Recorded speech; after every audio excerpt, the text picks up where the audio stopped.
Hello dear students, as your NEET exam has नहीं होता, external environment के according इनकी बॉडी का टेम्परेचर है वो चेंज होता रहता है। यानी कि एक्सटर्नल एनवायरनमेंट इनकी बॉडी के टेम्परेचर को अफेक्ट करता है, लेकिन इसका मतलब ये भी नहीं है कि कोल्ड की बात करें तो इनकी बॉडी का टेम्परेचर जीरो या माइनस में हो जाएगा, या हीट की अगर अपन बात करें, समर की बात करें तो इनकी बॉडी का टेम्परेचर है वो 45 डिग्री या 50 डिग्री सेंटीग्रेड हो जाएगा। अगर ऐसा हुआ तो ये अपने आप को सर्वाइव नहीं कर पाएंगे। इसी वजह से क्या हुआ, इन्होंने अपने आप में एक मैकेनिज्म डेवलप की अपने आप को टेम्परेचर से प्रोटेक्ट करने के लिए। और कैसे ये अपने आप को टेम्परेचर से प्रोटेक्ट करते हैं, तो ये क्या करते हैं, डीप बर्रोज में शेल्टर लेते हैं एक्सट्रीम हीट और एक्सट्रीम कोल्ड से अपने आप को प्रोटेक्ट करने के लिए। और इसी मैकेनिज्म को एनसीईआरटी में भी मेंशन किया है, एस्टिवेशन और हाइबरनेशन। अगर बात करें एक्सट्रीम हीट की वजह से डीप बर्रोज में शेल्टर ले रहे हैं, उस कंडीशन को अपन बोलते हैं एस्टिवेशन। अगर एक्सट्रीम कोल्ड की वजह से ये डीप बर्रोज में शेल्टर ले रहे हैं तो उस कंडीशन को अपन बोलेंगे हाइबरनेशन या फिर विंटर स्लीप। फिर बात करते हैं इनकी बॉडी का टेम्परेचर कांस्टेंट नहीं होने की वजह से इनको कोल्ड ब्लडेड या फिर पोइकिलोथर्म्स भी अपन बोल रहे हैं। ऐसे ही ये क्या करते हैं, अपने आप को प्रोटेक्ट करने के लिए they have the ability to change the color to hide them from their enemies। इस एबिलिटी को ही कैमोफ्लेज या फिर मेटाक्रोसिस बोलते हैं। यानी कि अपना कलर चेंज करके ये अपने एनिमीज से कैसे हाइड हो जाएंगे, अपने आप को कैसे प्रोटेक्ट करेंगे प्रेडेटर्स से। तो अगर क्वेश्चन के अंदर इनकी बॉडी के कलर चेंज करने की एबिलिटी की बात की जाए तो वहां पे अपन को आंसर करना है कैमोफ्लेज या फिर मेटाक्रोसिस। इस प्रोसेस को अपन कैमोफ्लेज या मेटाक्रोसिस बोलेंगे। और कलर चेंज करके अपने आप को कैसे प्रोटेक्ट कर रहे हैं, कैसे हाइड कर रहे हैं, तो इसको ऐसे समझना है अपने को। अगर लैंड पे रहेगा तो लैंड के ऊपर ग्रासेस मिलेगी, और वाटर की बात करें तो वाटर के अंदर एल्गी मिलेंगे। और ये भी अपनी बॉडी का कलर चेंज करके या तो ग्रासेस के जैसा कर लेगा या फिर एल्गी के जैसा कर लेगा, और उनके बीच में जाके छुप जाता है। प्रेडेटर इनको आइडेंटिफाई नहीं कर पाता है। इसी वजह से प्रोटेक्टिव कलरेशन जो देखने को मिला है, इस प्रोटेक्टिव कलरेशन को ही फ्रॉग के अंदर अपन बोलते हैं मिमिक्री। यानी कि इसने नकल की या तो ग्रासेस के जैसी या फिर एल्गी के जैसी। इस प्रोटेक्टिव कलरेशन को ही अपन बोलेंगे मिमिक्री। कैमोफ्लेज या फिर मेटाक्रोसिस एंड मिमिक्री, इनके अंदर कंफ्यूज नहीं होना है। फ्रॉग के अंदर अपने को सेक्सुअल डाइमॉर्फिज्म देखने को मिलता है, यानी कि मेल अलग होगा और फीमेल अलग होगी। अब यहां से क्वेश्चन ये आ सकता है कि मेल फ्रॉग को अपन कैसे डिस्टिंग्विश कर सकते हैं फीमेल से। तो मेल के अंदर अपने को कुछ इंपॉर्टेंट स्ट्रक्चर देखने को मिलती हैं। साउंड प्रोड्यूसिंग ऑर्गन जो है वोकल सैक, वन पेयर इनका नंबर होता है, बैलून लाइक स्ट्रक्चर होती है, और साउंड प्रोड्यूसिंग इनका फंक्शन होता है। ये ओनली और ओनली मेल फ्रॉग के अंदर होता है। साथ में ये अपन बात कर रहे हैं कोपुलेटरी पैड या फिर एम्प्लेक्सरी पैड की।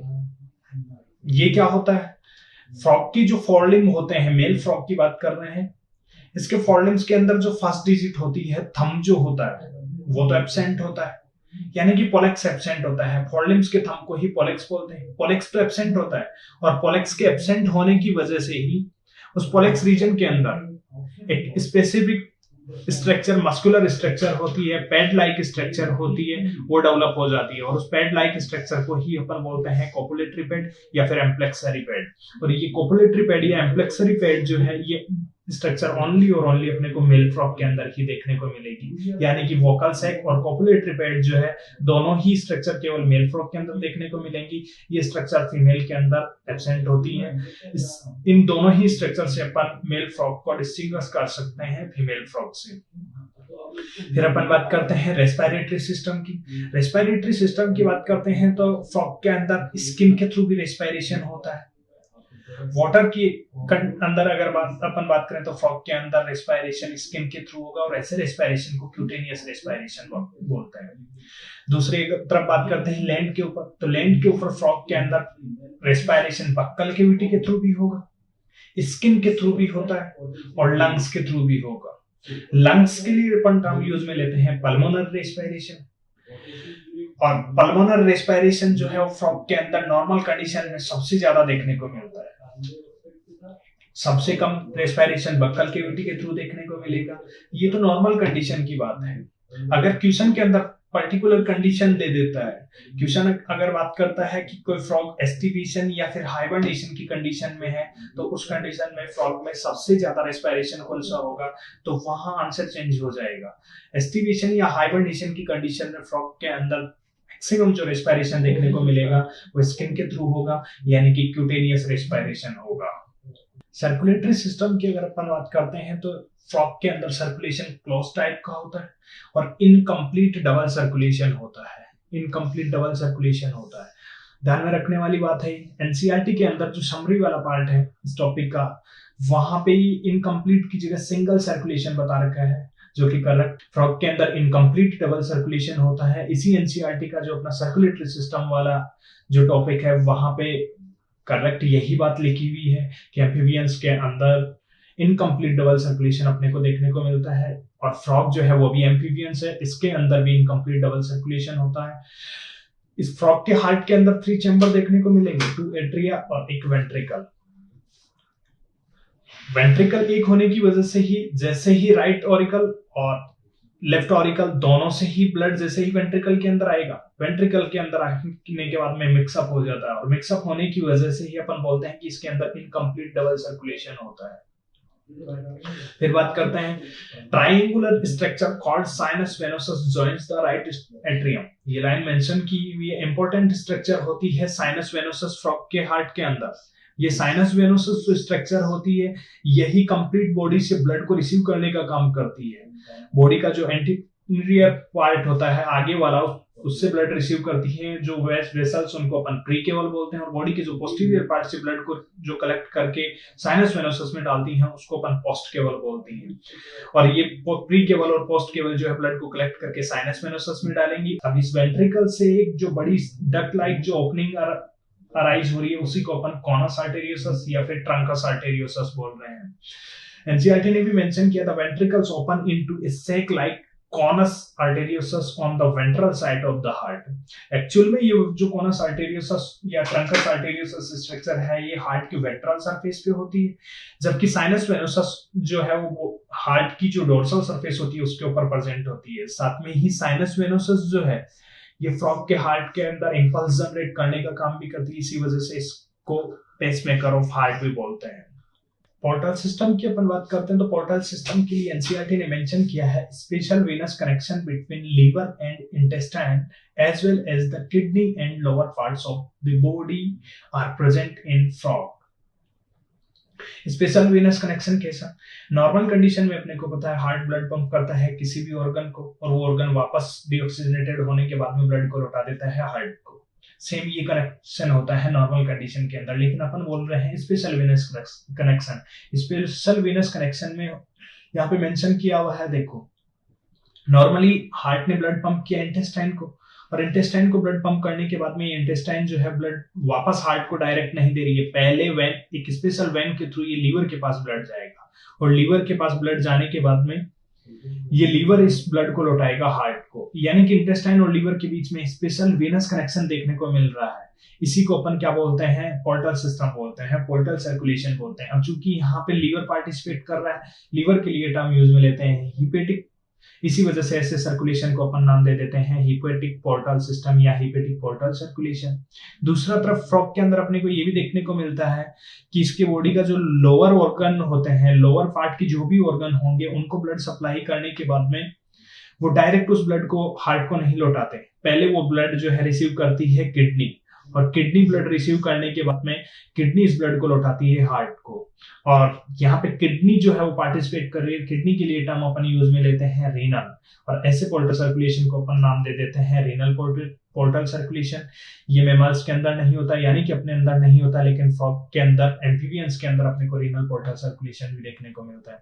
फिर बात करते हैं एक्सक्रीटरी सिस्टम की। एक्सक्रीटरी सिस्टम की अगर अपन बात करते हैं तो फ्रॉग के अंदर एक्सक्रीटरी ऑर्गन 1 पेयर किडनी होता है, और किडनी है वो नाइट्रोजनस वेस्ट एलिमिनेट करती है, यानी कि यूरिया एलिमिनेट करेगी। दूसरी तरफ इसका जो टेडपोल लार्वा होता है वो अमोनिया रिलीज करता है, इसी वजह से उसको यूरियोटेलिक नहीं बोल के अपन बोलते हैं ammonotelic.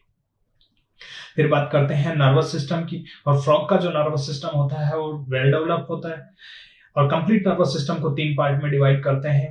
Central nervous system, peripheral nervous system और ऑटोनॉमिक नर्वस सिस्टम। फ्रॉग के अंदर सेंस ऑर्गन की अगर अपन बात करें तो सेंस ऑर्गन इसके अंदर वेल डेवलप्ड होते हैं और डिफरेंट डिफरेंट टाइप के सेंस ऑर्गन देखने को मिलते हैं। लाइक टच के लिए सेंसरी पेपिला प्रेजेंट होते हैं, टेस्ट के लिए टेस्ट बर्ड्स प्रेजेंट होती हैं, नेजल एपिथेलियम स्मेल के लिए प्रेजेंट होता है, आई जो है विजन के लिए रिस्पॉन्सिबल होती हैं, हियरिंग के लिए टिम्पेनम और ईयर इंटरनल ईयर जो स्ट्रक्चर है वो इम्पोर्टेंट होती है। और इन्हीं के साथ साथ और भी जो वेल ऑर्गेनाइज्ड स्ट्रक्चर हैं वो प्रेजेंट होती हैं। और साथ में अपने को पता है कि बॉडी की जितनी भी सेल्स हैं उन सभी तक क्या होती है, नर्व सप्लाई नहीं हो पाती।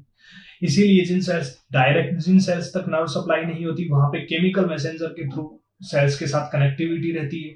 और नाव की जो एंडिंग होती है वहां क्या रहता है, सेलुलर एग्रीगेशन होता है सेल्स का। इसी वजह से एनसीईआरटी ने भी मेंशन किया है वेल ऑर्गेनाइज्ड स्ट्रक्चर्स के साथ साथ rest are cellular aggregation around the nerve ending. Nerve ending के चारों तरफ सेल्स एग्रीगेट होती है और एग्रीगेट होने के साथ साथ ही वहां पे उनको मैसेज जो है वो केमिकल मैसेंजर की फॉर्म में पहुंचाया जाता है। फिर आई के लिए एक इंपॉर्टेंट लाइन मेंशन की है एनसीईआरटी ने, दीज आर सिंपल आई, और सिंपल होने की वजह से इसने ब्रैकेट में लिखा है पोजेसिंग ओनली वन यूनिट, यानी कि स्ट्रक्चरल एंड फंक्शनल यूनिट है वो केवल एक होगी। फिर इंपॉर्टेंट टॉपिक है रिप्रोडक्टिव सिस्टम। रिप्रोडक्टिव सिस्टम में बात करेंगे सबसे पहले मेल रिप्रोडक्टिव सिस्टम की। और मेल रिप्रोडक्टिव सिस्टम से ही पहले क्वेश्चन भी आया हुआ है नीट के अंदर, नीट 2016 में यहाँ से क्वेश्चन आया हुआ है। और क्वेश्चन जो है वो सीक्वेंस पूछा था, स्पर्म के पैसेज के लिए रूट पूछा था, करेक्ट रूट पूछा था। सबसे पहले बात करेंगे मेल रिप्रोडक्टिव सिस्टम की। मेल रिप्रोडक्टिव सिस्टम की बात करते हैं, अपने को पता है प्राइमरी सेक्स ऑर्गन जो होते हैं वो टेस्टिस होते हैं फ्रॉग के अंदर, वन पेयर नंबर में प्रेजेंट होते हैं। यानी कि टेस्टिस के अंदर क्या होगा, स्पर्मेटोजेनेसिस की प्रोसेस होगी, यानी स्पर्म का प्रोडक्शन टेस्टिस के अंदर होगा। टेस्टिस के अंदर स्पर्म का प्रोडक्शन होने के बाद में ये स्पर्म जो है टेस्टिस से रिलीज आउट किए जाएंगे।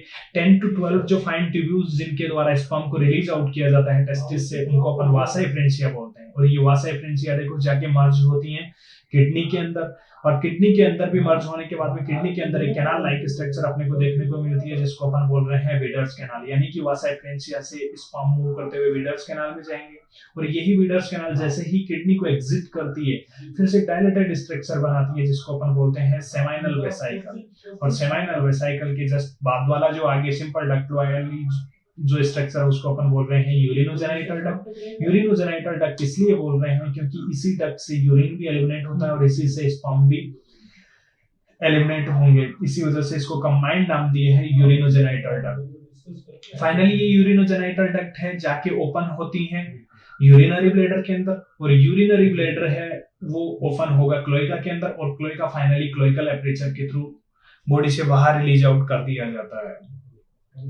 अब यहां से जो पहले क्वेश्चन आया हुआ है नीट के अंदर वो सीक्वेंस पूछा है, करेक्ट रूट पूछा था नीट 2016 के अंदर। तो अपने को पता है टेस्टिस के अंदर स्पर्म का प्रोडक्शन होने के बाद में मूव करेंगे वासा एफ्रेंशिया में, और वासा एफ्रेंशिया से किडनी के अंदर, और किडनी के अंदर अपने को बीडर्स कैनाल देखने को मिलेगी। ये बीडर्स कैनाल में मूव करेंगे, और बीडर्स कैनाल से जैसे ही ये मूव करेंगे सेमाइनल वेसाइकल वाले पार्ट में आएंगे, और सेमाइनल वेसाइकल से ये आगे यूरिनोजेनाइटल डक्ट के अंदर, और यूरिनोजेनाइटल डक्ट से यूरिनरी ब्लैडर, और यूरिनरी ब्लैडर से क्लोइका, और फाइनली क्लोइकल एपर्चर के थ्रू बॉडी से बाहर रिलीज आउट कर दिया जाता है। फीमेल रिप्रोडक्टिव सिस्टम की बात करते हैं फ्रॉग के अंदर, जिसमें सबसे पहले बात करते हैं फीमेल के अंदर प्राइमरी सेक्स ऑर्गन की, वो होती है ओवरी। वन पेयर इनका अंदर नंबर होगा, और ओवरी जो है इसी के अंदर ओवा का प्रोडक्शन होता है। ओवा का प्रोडक्शन ओवरी के अंदर होगा, और बल्क अमाउंट के अंदर प्रोडक्शन होता है। बल्क अमाउंट के अंदर ये ओवा रिलीज करते हैं। अगर ओवा की बात करें तो एक बार में 2500 से 3000 के लगभग ओवा है वो रिलीज आउट करते हैं। फिर बात करते हैं इन ओवा को जैसे ही ओवरी रिलीज करती है तो इनको रिसीव करने वाली जो ओपनिंग होती है, जो स्ट्रक्चर होती है, उसको अपन बोलते हैं ओस्टियम। ये ओस्टियम रिसीव करेगा सबसे पहले ओवा को। फिर बात करते हैं जैसे ही ट्रेवल करते हुए ओस्टियम में एंटर करते ही नीचे जो डायलेटेड पार्ट है, फनल से पार्ट है ओविडक्ट का, उसको अपन बोलते हैं ओविडक्ट फनल। और ओविडक्ट फनल वाले पार्ट से ये मूव करते हुए ओविडक्ट वाले पार्ट के अंदर जाएंगे, और ओविडक्ट वाले पार्ट से फाइनली ये ओविसेक वाले पार्ट में पहुंचेंगे। ओविसेक जो है वो डायलेटेड स्ट्रक्चर है, क्लोइका से जस्ट पहले ही ओविडक्ट जैसे ही क्लोइका में ओपन होती है तो एक डायलेटेड स्ट्रक्चर बनाती है जिसको अपन ओविसेक बोल रहे हैं। ये टेम्पररी स्टोर भी करती है ओवा को, और फाइनली ये ओविसेक ओपन हो जाती है क्लोइका के अंदर, और क्लोइका फाइनली क्लोइकल एपर्चर के थ्रू बॉडी से बाहर। फीमेल रिप्रोडक्टिव सिस्टम से रिगार्डिंग भी क्वेश्चन सेम वही आ सकता है, रूट के बारे में पूछ सकता है, ओवा का के पैसेज के लिए रूट क्या होगा, उसके सीक्वेंस के बारे में पूछ सकता है। तो अपने को पता है ओवरी के अंदर प्रोडक्शन होता है, ओवा का ओवरी के अंदर प्रोडक्शन होने के बाद में जैसे ही ओवरी ओवा को रिलीज करेगी ये ओस्टियम रिसीव करेगा, ओस्टियम रिसीव करने के बाद में ये ओविडक्ट फनल वाले पार्ट में मूव करेंगे, ओविडक्ट फनल वाले पार्ट के बाद में ये ओविडक्ट के वाले पार्ट में मूव करेंगे, फिर ओविडक्ट से ओविसेक, ओविसेक से क्लोइका, और फाइनली क्लोइकल एपर्चर के थ्रू बॉडी से बाहर रिलीज आउट कर दिए जाते हैं। फर्टिलाइजेशन की अगर अपन बात करते हैं तो फ्रॉग के अंदर फर्टिलाइजेशन एक्सटर्नल होगा, इसीलिए फ्रॉग में मेल की अगर बात करें तो मेल ने भी अपने स्पर्म वाटर के अंदर रिलीज किए थे, और फीमेल भी अपने ओवा को वाटर के अंदर रिलीज की, और वाटर के अंदर रिलीज करने की वजह से ही वाटर के अंदर ही इनका फर्टिलाइजेशन होगा, यानी कि बॉडी से बाहर इसके अंदर फर्टिलाइजेशन होगा। इसी वजह से फर्टिलाइजेशन के लिए अपन बोलते हैं कि फ्रॉग के अंदर एक्सटर्नल फर्टिलाइजेशन होता है। और फर्टिलाइजेशन होने के बाद में अगर डेवलपमेंट की बात करें तो फ्रॉग के अंदर डेवलपमेंट इनडायरेक्ट होगा, यानी कि लार्वा स्टेज के थ्रू होगा, और फ्रॉग की जो लार्वा स्टेज होती है उसको अपन टेडपोल बोलते हैं, और यही टेडपोल लार्वा है वो मेटामॉर्फोसिस के बाद में कन्वर्ट होता है एडल्ट के फॉर्म में। इंपॉर्टेंट एनसीईआरटी से रिगार्डिंग जो बातें थी वो अपन ने डिस्कस की हैं। All my dear students, all the best for your passionate preparation, keep calm and stay motivated. You are sure to succeed. Team LN is always with you for your bright future. Thanks.